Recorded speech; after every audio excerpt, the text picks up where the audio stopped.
ನಮಸ್ಕಾರ ಫ್ರೆಂಡ್ಸ್, ನೋಡ್ರಿ ಒಂದು ಬ್ರೇಕಿಂಗ್ ನ್ಯೂಸ್ ಅಂತಾನೆ ಹೇಳ್ಬೋದು. ಇದನ್ನ ಗುಡ್ ನ್ಯೂಸ್ ಅಂತಾನೆ ಹೇಳ್ಬೋದು. ಏನಪ್ಪಾ ಅಂತಂದ್ರ 60,000 ಕಾಲ್ಫಾರ್ಮ್ ಮಾಡತಾರನ, ಹೈಕೋರ್ಟ್ ಅಪ್ರೂವಲ್ ಆಗೇತನ, ಮತ್ ಮಾರ್ಚ್ 6 ಒಳಗ ಅನೌನ್ಸ್ಮೆಂಟ್ ಮಾಡ್ತಾರ. ಮತ್ತು 2,84,000 ಪೋಸ್ಟ್ ಅದಾವ.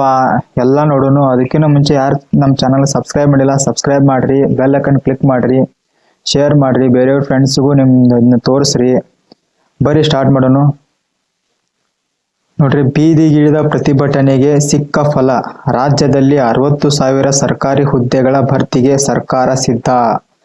ಧಾರವಾಡದಲ್ಲಿ ಸಾವಿರಾರು ಉದ್ಯೋಗಾಕಾಂಕ್ಷಿಗಳು ಬೀದಿಗಿಳಿದು ಪ್ರತಿಭಟನೆ ನಡೆಸಿದ ಪರಿಣಾಮವಾಗಿ ರಾಜ್ಯ ಸರ್ಕಾರವು ಸುಮಾರು 56,000ರಿಂದ 60,000 ಖಾಲಿ ಸರ್ಕಾರಿ ಹುದ್ದೆಗಳನ್ನು ಭರ್ತಿ ಮಾಡಲು ಮುಂದಾಗಿದೆ. ನೇಮಕಾತಿ ಅಧಿಸೂಚನೆಗಳನ್ನು ಹೊರಡಿಸದಿರುವುದಕ್ಕೆ ಆಕ್ರೋಶಗೊಂಡ ಉದ್ಯೋಗಾಕಾಂಕ್ಷಿಗಳು ಸರ್ಕಾರದ ವಿರುದ್ಧ ತೀವ್ರ ಪ್ರತಿಭಟನೆ ನಡೆಸಿದ್ದರು. ಧಾರವಾಡದಾಗ ಏನ್ ನಡೆಸಿದ್ರಲ್ಲ ಅದ್ರಿ. ಈ ಒತ್ತಡದ ಹಿನ್ನೆಲೆಯಲ್ಲಿ ಸರ್ಕಾರವು ಭಾರಿ ಪ್ರಮಾಣದ ನೇಮಕಾತಿಗೆ ತಾತ್ವಿಕ ಒಪ್ಪಿಗೆ ನೀಡಿದೆ. ನೋಡ್ರಿ, 60,000 ಹೆಚ್ಚು ಹುದ್ದೆಗಳಿಗೆ ಕಾಲ್ಫಾರ್ಮ್ ಮಾಡೋ ಚಾನ್ಸಸ್ ಐತಿ.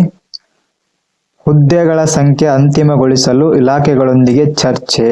ಹಣಕಾಸು ಇಲಾಖೆಯ ಮೂಲಗಳ ಪ್ರಕಾರ ಹೆಚ್ಚು ಹುದ್ದೆಗಳನ್ನು ಭರ್ತಿ ಮಾಡಲು ನಾವು ಒಪ್ಪಿಗೆ ನೀಡಿದ್ದೇವೆ. ಅಂತಿಮ ಸಂಖ್ಯೆಯನ್ನು ನಿಗದಿಪಡಿಸಲು ವಿವಿಧ ಇಲಾಖೆಗಳೊಂದಿಗೆ ಚರ್ಚೆಗಳು ನಡೆಸುತ್ತಿವೆ ಎಂದು ತಿಳಿಸಿದ್ದಾರೆ. ಹೈಕೋರ್ಟ್ ತೀರ್ಪಿನ ಪರಿಣಾಮ. ಕರ್ನಾಟಕ ಪರಿಶಿಷ್ಟ ಜಾತಿ ಮತ್ತು ಪರಿಶಿಷ್ಟ ಪಂಗಡಗಳ ಮೀಸಲಾತಿ ಹೆಚ್ಚಳಕ್ಕೆ ಸಂಬಂಧಿಸಿದ ಪ್ರಕರಣದ ಹಿನ್ನೆಲೆಯಲ್ಲಿ ಹೈಕೋರ್ಟ್ ಈ ಕೆಳಗಿನಂತೆ ಸೂಚಿಸಿದೆ. ವಿಚಾರಣೆ ಪೂರ್ಣಗೊಳ್ಳುವವರೆಗೆ ಹೊಸ ನೇಮಕಾತಿ ಅಧಿಸೂಚನೆಗಳನ್ನು ಹೊರಡಿಸಬಾರದು. ಈಗಾಗಲೇ ಪ್ರಾರಂಭವಾದ ನೇಮಕಾತಿ ಪ್ರಕ್ರಿಯೆಗಳು ಮುಂದುವರಿಯಬಹುದು. ಎಲ್ಲಾ ನೇಮಕಾತಿಗಳು ಅಂತಿಮ ತೀರ್ಪಿಗೆ ಒಳಪಟ್ಟಿರಬೇಕು. ಈ ಪ್ರಕರಣದ ಮುಂದಿನ ವಿಚಾರಣೆ ಮಾರ್ಚ್ 3ರಂದು ನೋಡ್ರಿ ಇಲ್ಲಿ ಮಾರ್ಚ್ 3ರಂದು ನಡೆಯಲಿದೆ. ನೋಡಿ, ಸಚಿವ ಸಂತೋಷ್ ಲಾಡ್ ಹೇಳಿಕೆ ಪ್ರಕಾರ ಕಾರ್ಮಿಕ ಸಚಿವ ಹಾಗೂ ಧಾರವಾಡ ಜಿಲ್ಲಾ ಉಸ್ತುವಾರಿ ಸಚಿವರಾದ ಸಂತೋಷ್ ಲಾಡ್ ಅವರು ಹೇಳುವಂತೆ ರಾಜ್ಯ ಸರ್ಕಾರವು 56,000ರಿಂದ 58,000 ಹುದ್ದೆಗಳನ್ನು ಭರ್ತಿ ಮಾಡಲು ಸಿದ್ಧವಾಗಿದೆ. ಹೈಕೋರ್ಟ್ ಒಪ್ಪಿಗೆ ಸಿಕ್ಕ ಬಳಿಕ ಅಧಿಕೃತ ಅಧಿಸೂಚನೆ ಹೊರಡಿಸಲಾಗುತ್ತದೆ. ಬಜೆಟ್ನಲ್ಲಿ ಘೋಷಣೆ ಸಾಧ್ಯತೆ. ಮಾರ್ಚ್ 6ರಂದು ಮುಖ್ಯಮಂತ್ರಿ ಸಿದ್ದರಾಮಯ್ಯ ಅವರು ಮಂಡಿಸಲಿರುವ ರಾಜ್ಯ ಬಜೆಟ್ನಲ್ಲಿ ಈ ನೇಮಕಾತಿಗಳ ಕುರಿತು ಅಧಿಕೃತ ಘೋಷಣೆ ಮಾಡುವ ಸಾಧ್ಯತೆ ಇದೆ. ರಾಜ್ಯದಲ್ಲಿ ಖಾಲಿ ಹುದ್ದೆಗಳ ಸ್ಥಿತಿ. ನೋಡ್ರಿ, ಕರ್ನಾಟಕದಲ್ಲಿ 70ಕ್ಕೂ ಹೆಚ್ಚು ಸರ್ಕಾರಿ ಇಲಾಖೆಗಳು ಇದಾವೆ. ಒಟ್ಟು ಮಂಜೂರಾದ ಹುದ್ದೆಗಳು 7.5 lakhs. ಪ್ರಸ್ತುತ ಖಾಲಿ ಹುದ್ದೆಗಳು 2.84 lakhs. ಪ್ರತಿ ವರ್ಷ ಸರ್ಕಾರಿ ಖಾಲಿಯಾಗುವ ಹುದ್ದೆಗಳು 25,000. ನೋಡ್ರಿ, ಪ್ರತಿ ವರ್ಷನೂ 25,000ಕ್ಕೂ ಹೆಚ್ಚು ಖಾಲಿ ಆಗ್ತಾವ ಪೋಸ್ಟ್ಗಳು. ಬಟ್ ಇನ್ನು ಯಾಕೆ ನಮ್ಗೆ ಕಾಲ್ಫಾರ್ಮ್ ಮಾಡುವರು ಅಂತ ಕೇಳತ್ತಿದ್ರಿ.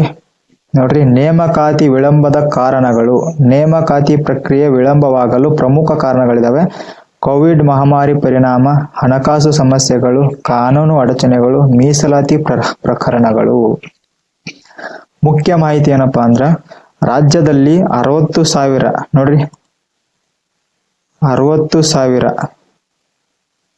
60,000 ಸರ್ಕಾರಿ ಹುದ್ದೆಗಳ ಭರ್ತಿ ಸಾಧ್ಯತೆ.